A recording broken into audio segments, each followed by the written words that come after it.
حق ہے، لیکن زیادہ تر لوگ ایمان نہیں رکھتے۔ سورہ الرعد کی آیت نمبر 1 آپ حضرات کے سامنے پڑھی اور ترجمہ کیا ہے۔ رات کا لفظ اس سورت کے اندر ایک مرتبہ آیا ہے، اس لیے اسی مناسبت سے اس کا نام سورہ رعد رکھا گیا ہے۔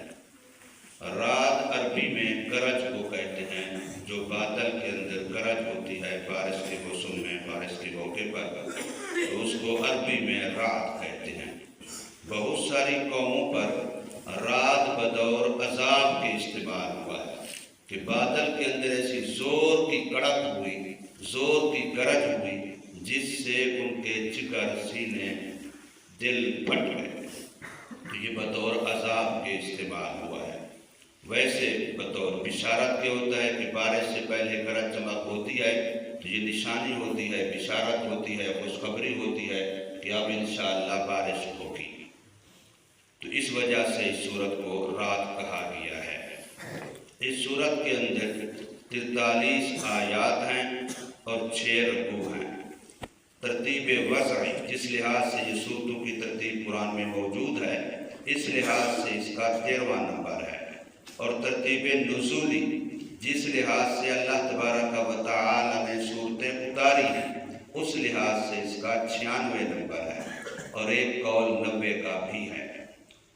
اس سورت کے مکی اور مدنی ہونے میں اختلاف ہے۔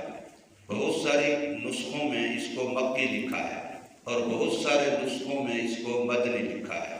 عام طور پر ہمارے ہاں جو قرآن مجید کا نسخہ چل رہا ہے اس میں اس کو مدنی لکھا ہے، لیکن جتنی تفاسیر کی کتابیں ہیں وہ چونکہ معانی اور مضمون کو دیکھتے ہیں، تو مضمون اس سورت کے اندر وہ زیادہ بیان ہوئے جو مکی مضمون ہیں، یعنی توحید کی بات بیان ہوئی ہے، رسالت کی بات بیان ہوئی ہے، قرآن مجید کی حقانیت کی بات بیان ہوئی ہے، عبرت اور نصیحت کے طور پر قوموں کے واقعات بیان ہوئے ہیں۔ تو یہ مضمون زیادہ تر جو کہ اعمال سے نہیں اعتقاد سے تعلق رکھتے ہیں، اور عقیدے کا مضمون مکی ہے، اعمال کا مضمون یہ مدنی ہے۔ تو اس لیے مفسرین نے اس کے پھر مکی ہونے کو زیادہ ترجیح دی ہے۔ اصل میں یہ نازل اس زمانے میں ہوئی ہے جب رسول اللہ صلی اللہ علیہ وسلم مکہ مکرمہ سے مدینہ منورہ کی طرف جانے کے لیے ہجرت فرما رہے تھے، تو ہجرت کی تیاری اور ہجرت کے درمیان ہی یہ نازل ہوئی ہے۔ اس لیے مکی زندگی کے بالکل آخر ہے اور مدنی زندگی کا بالکل ابتدا ہے۔ تو چونکہ مکی زندگی کا اینڈ اور آخر تھا، اس لیے اس کو بعد نے مدنی میں شمار کیا ہے، لیکن بعد نے چونکہ ہجرت ابھی تک مکمل نہیں ہوئی تھی، اس لیے اس کو مکی میں شمار کیا ہے۔ اس سورت کے اندر 863 کلمات استعمال ہوئے ہیں، جو کلمات ہیں وہ 863 ہیں، اور حروف اس کے اندر 3614 استعمال ہوئے ہیں۔ یہ علماء کی محنت ہے، محدثین مفسرین کی، کہ انہوں نے ایک ایک زبر زیر کو گنا، حروف کو گنا، اور اس پر اپنی زندگیاں لگائیں امت کے لیے۔ پچھلی سورت کی آخری آیت میں تھا کہ قرآن مجید کوئی بناوٹ والی بات نہیں کہ لوگوں نے من گھڑا تو خود بنا لی ہے، بلکہ یہ اللہ کا کلام ہے جو پہلی کتابوں کی تصدیق کرتا ہے، ہر چیز کی تفصیل کرتا ہے، ہدایت کا سامان فراہم کرتا ہے، رحمت الہی کا ذریعہ بنتا ہے۔ تو اب اسی مضمون کی تائید کے لیے فرمایا گیا کہ یہ سورت جو آپ کے سامنے بھی کتاب قرآن مجید کی آیتیں ہیں، اور جو آپ پر اللہ تعالیٰ کی طرف سے وحی نازل کی گئی، چاہے وہ وحی مطلوب ہو قرآن یا وحی غیر مطلوب ہو حدیث پاک، یہ جو والذی انزل کا کہا گیا ہے، اس کو علماء نے حدیث مبارک کی حجیت میں بھی استعمال کیا ہے کہ گویا حدیث بھی منزل من اللہ ہے۔ قرآن اور حدیث میں فرق یہ ہوتا ہے کہ قرآن کے معانی، حروف دونوں اللہ تعالیٰ کی طرف سے ہوتے ہیں، اور حدیث کے معانی، مضمون، مفہوم اللہ تعالیٰ کی طرف سے ہوتا ہے، اور حروف جو ہوتے ہیں وہ نبی پاک صلی اللہ علیہ وسلم کے اپنے منہ مبارک سے، زبان مبارک سے نکلے ہوئے ہوتے ہیں۔ ہم لوگ ویسے بڑے عاشق بنتے ہیں اللہ تعالیٰ کے بھی، نبی پاک صلی اللہ علیہ وسلم کے بھی، لیکن جب معاملہ قرآن کا آتا ہے تو ہمارا عشق ماند پڑ جاتا ہے۔ دیکھیں کئی دفعہ عرض کیا ہے کہ اللہ تعالیٰ سے عشق ہوتا ہے کہ جس چیز کا تعلق اللہ تعالیٰ سے ہے وہ اچھی لگتی ہے۔ ہمیں کسی بندے سے محبت ہو تو اس کا کپڑا بھی اچھا لگتا ہے، اس کا گھر بھی اچھا لگتا ہے، اس کی سواری بھی اچھی لگتی ہے۔ کیوں؟ یہ اس کا ہے جس میرے پیارے بیٹے کی یہ چیز ہے، میری پیاری بیٹی کی یہ چیز ہے، میرے پیارے بھائی کی یہ چیز ہے، تو وہ چیزیں بھی پیاری لگتی ہیں۔ اللہ سے پیار ہو تو اللہ تعالیٰ کے ساتھ تعلق نسبت والی ہر چیز پیاری لگتی ہے۔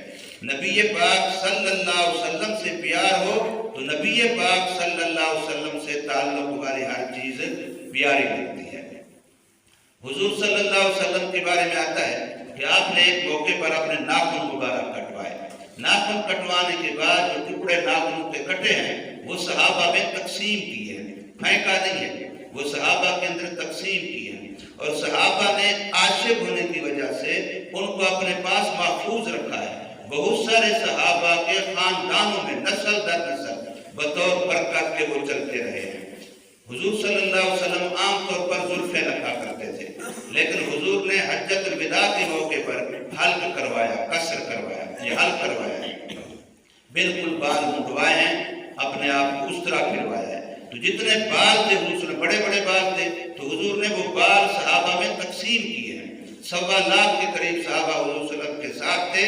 حضور نے وہ بال تقسیم کروائے، کسی کو 1 ملے، کسی کو 2 ملے، کسی کو 10 ملے، لیکن بہرحال بال تقسیم کیے گئے اور یہ برکت کے لیے کیے گئے، اور ان بالوں کو آج تک امت کے اندر وہ چل رہے ہیں، آج تک بھی وہ بال امت کے اندر چل رہے ہیں۔ اور رسول اللہ صلی اللہ علیہ وسلم کے بالوں کی خاصیت یہ ہے کہ آج بھی ان کو جہاں مخصوص طریقے سے رکھا جاتا ہے تو وہ بال باقاعدہ بڑھتے ہیں، جیسے ہمارے سر کے بال بڑھ رہے ہیں، وہ بال ایسے بڑھتے ہیں، اور صرف یہ نہیں کہ یوں بڑھتے ہیں بلکہ ایک بال آگے 2 ہو جاتا ہے، پھر آگے 3 ہو جاتا ہے، 4 ہو جاتا ہے، اس سے پھر وہ کاٹ کے دوسرے کو دیتے ہیں، تیسرے کو، وہ میرے پاس بھی آ جاتا ہے اور کے پاس بھی آ جاتا ہے۔ یہ برکت، یہ تبرک آج بھی امت کے اندر رسول اللہ صلی اللہ علیہ وسلم کے، اسے کہتے ہیں موئے مبارک، موئے کا لفظ فارسی میں بال کو کہتے ہیں، تو آج بھی موئے مبارک مختلف جگہوں پر مختلف طریقوں میں زیارت ہوتی ہے۔ ہماری جو حضرت خواجہ خان محمد رحمہ اللہ کی خانقاہ ہے، سال میں 1 دن وہاں موئے مبارک کی زیارت کروائی جاتی ہے۔ مسجد جو شاہی مسجد ہے وہاں موئے مبارک ہے، وہاں سال میں 1 مرتبہ زیارت کروائی جاتی ہے۔ ڈاکٹر عبدالحمید مشرق کی جو گوجرانوالہ میں ہے، چند سال پہلے فیصل آباد بھی آئے تھے، بال ساتھ لائے تھے، کتنا مجمع تھا اس بال کی زیارت کرنے کے لیے، دیکھنے کے لیے، حالانکہ شیشے میں بند تھا۔ تو مختلف جگہوں پر دنیا میں جو تبرکات موجود ہیں۔ حضرت امیر معاویہ رضی اللہ تعالیٰ عنہ کے بارے میں آتا ہے، ان کی بات اس لیے مجھے یاد آ گئی کہ یہ رجب کا مہینہ ہے اور 22 رجب کو ان کی وفات ہے، اور اسی وفات پر یہ بدباطن لوگ، شیعہ لوگ اونٹوں کی رسم کرتے ہیں، جو ہم سنی بھی ان کے پیچھے پڑ جاتے ہیں، حالانکہ یہ ناجائز ہے۔ وہ امام جعفر صادق کے نام سے کنڈے کرتے ہیں۔ امام جعفر صادق کا کوئی اہم واقعہ، فوت کا، وفات کا، پیدا ہونے کا، اس تاریخ کے ساتھ کوئی تعلق نہیں رکھتا۔ اصل میں وہ حضرت امیر معاویہ رضی اللہ عنہ کی وفات پر خوشی مناتے ہیں، اور ہم سنیوں کے سامنے وہ اس لفظ کو ظاہر نہیں کرتے، تو وہ کہتے ہیں امام جعفر صادق کے کنڈے ہیں، 22 رجب کو چاند کے لحاظ سے وہ کرتے ہیں، تو یہ گناہ ہے، غلط رسم ہے، ان کے ساتھ ہمیں شریک نہیں ہونا چاہیے۔ تو امام حضرت امیر معاویہ رضی اللہ تعالیٰ عنہ جو خالد المومنین ہیں، کاتب وحی ہیں، نبی پاک صلی اللہ علیہ وسلم کے صحابی اور صالح ہیں، تو ان کے بارے میں آتا ہے کہ جب ان کی وفات کا وقت قریب آیا تو انہوں نے وصیت کی کہ میرے پاس حضور صلی اللہ علیہ وسلم کے ناخنوں کے کچھ ٹکڑے ہیں، وہ میری آنکھوں پہ رکھ دینا، جس وقت میں مر جاؤں تو میرے کفن کے ساتھ وہ حضور کے ناخنوں کے ٹکڑے میرے آنکھوں پہ رکھ دینا، اور میرے پاس رسول اللہ صلی اللہ علیہ وسلم کے کچھ موئے مبارک ہیں، بال مبارک ہیں، وہ میرے چہرے پر اور میرے سینے پہ رکھ دینا۔ یہ وصیت ہے۔ اب یہ اس کے نبی ہے، یہ نبی پاک صلی اللہ علیہ وسلم سے محبت کی دلیل ہے۔ ایک اور صحابی کے بارے میں آتا ہے کہ رسول اللہ صلی اللہ علیہ وسلم کی اس نے کو خدمت کی، آپ سے خوش ہوئے، تو پھر آپ نے فرمایا اس سے کہ سوال کر مجھے، ماں کیا چاہتا ہے تو اس نے کہا کہ یا رسول اللہ میں یہ چاہتا ہوں کہ قیامت کے دن آپ مجھے پہچان لیں اور آپ میری سفارش کریں۔ آپ مجھے پہچان بھی لیں، میری سفارش بھی کریں۔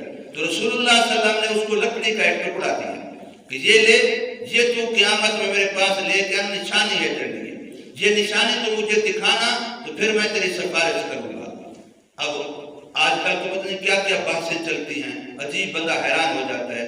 وہ صحابی جس وقت فوت ہونے لگا تو اس نے اپنے ساتھیوں کو، گھر والوں کو وصیت کی کہ یہ لکڑی کا ٹکڑا میرے کفن میں میرے ساتھ رکھنا، کہ میں قبر سے اٹھ کر کے رسول اللہ صلی اللہ علیہ وسلم کو دکھاؤں گا۔ اب آج حیات موت کے مسئلے چلتے ہیں، یہ قبر ہے کہ قبر نہیں ہے، حقیقی قبر پتہ نہیں علیین میں ہے کہ سجین میں ہے۔ وہ صحابہ یہ کام کر رہے ہیں، اگر یہ قبر نہ ہوتی، یہاں سے نہ اٹھنا ہوتا تو وہ لکڑی ساتھ رکھواتا، کوئی عقل کی بات ہے۔ اب یہ حدیث مبارک کے باتیں ہیں جو رسول اللہ صلی اللہ علیہ وسلم سے عشق و محبت کو ظاہر کرتی ہیں۔ تو بہرحال میں اب یہ کر رہا تھا کہ اگر ہمیں اللہ سے محبت ہے تو اللہ کے ساتھ تعلق رکھنے والی ہر چیز سے ہمیں پیار ہونا چاہیے۔ تو قرآن مجید اللہ سے تعلق رکھتا ہے کہ نہیں رکھتا؟ جیسے ہم یہ کپڑے ہیں، یہ باہر سے ہیں، لیکن میری بات تو میرے اندر سے نکل رہی ہے، یہ اللہ کا کلام ہے، یہ اللہ کے باطن سے نکلا ہوا ہے۔ کما جلیل و بشانی، جیسے اللہ کی شان ہے اللہ کے اندر سے نکلا ہوا ہے۔ اور یاد رکھو یہ قرآن مجید کوئی فرشتہ نہیں پڑھ سکتا سوا جبرائیل علیہ السلام کے، کوئی جن نہیں پڑھ سکتا جب تک وہ مسلمان نہیں ہوتا۔ لیکن انسانوں تمہارے لیے کتنا بڑا اعزاز ہے کہ تم پاک ہو، پلید ہو، امیر ہو، غریب ہو، وضو میں ہو، بے وضو میں پڑھ سکتے ہو۔ یہ الگ بات ہے کہ پڑھنا چاہیے نہیں پڑھنا چاہیے، پڑھنا جائز ہے کہ ناجائز ہے وہ تو الگ بات ہے نا، لیکن زبان پہ جاری ہوتا ہے کہ نہیں ہوتا؟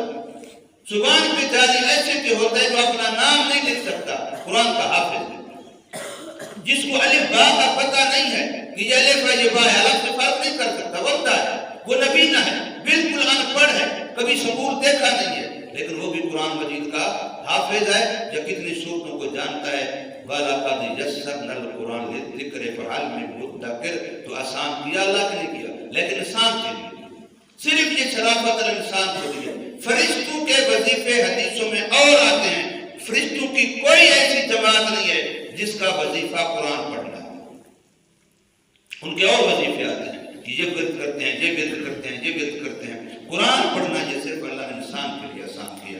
اور علامہ کشمیری رحمہ اللہ نے لکھا ہے کہ جنات میں سے کوئی جن قرآن اس وقت تک نہیں پڑھ سکتا جب تک پہلے وہ مسلمان نہیں ہوتا۔ اور ہمارے یہاں مشہور ہے، کہتے ہیں قرآن کھلا نہ رکھو شیطان پڑھتا ہے، قرآن کو کھلا نہ رکھو شیطان، بھئی شیطان قرآن پڑھے ہمیں تو خوشی ہوگی، غم ہوگا، وہ شیطان تو قرآن سے بھاگتا ہے، شیطان تو قرآن کا دشمن ہے، شیطان قرآن کے قریب کہاں آتا ہے کہ شیطان قرآن پڑھتا ہے۔ تو بہرحال حضور صلی اللہ علیہ وسلم سے عشق ہے، پھر حضور سے تعلق رکھنے والی ہر چیز کیا لگتی ہے؟ پیاری لگتی ہے۔ تو حدیث حضور صلی اللہ علیہ وسلم کے کہاں سے نکلی ہے؟ حدیث حضور بول رہے ہیں تو اندر سے نکل رہی ہے۔ تو اب حدیث سے پیار ہمیں کہ میرے نبی کا فرمان ہے، قرآن سے پیار ہمیں کہ میرے اللہ کا فرمان ہے۔ اس لیے قرآن کا بھی عاشق ہونا چاہیے، حدیث کا بھی ہر مومن کو عاشق ہونا چاہیے۔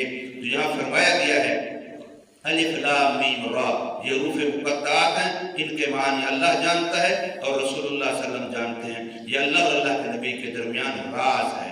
دل کا آیات الکتاب، یہ سورت کتاب قرآن مجید کی آیتیں ہیں، والذی انزل الیک، اور وہ جو آپ پر اتارا گئے محمد کریم صلی اللہ علیہ وسلم آپ کے رب کی طرف سے، وہ حق اور سچ ہے۔ اب اس میں وہی مطلوب قرآن بھی شامل ہے، وہی غیر مطلوب حدیث بھی شامل ہے۔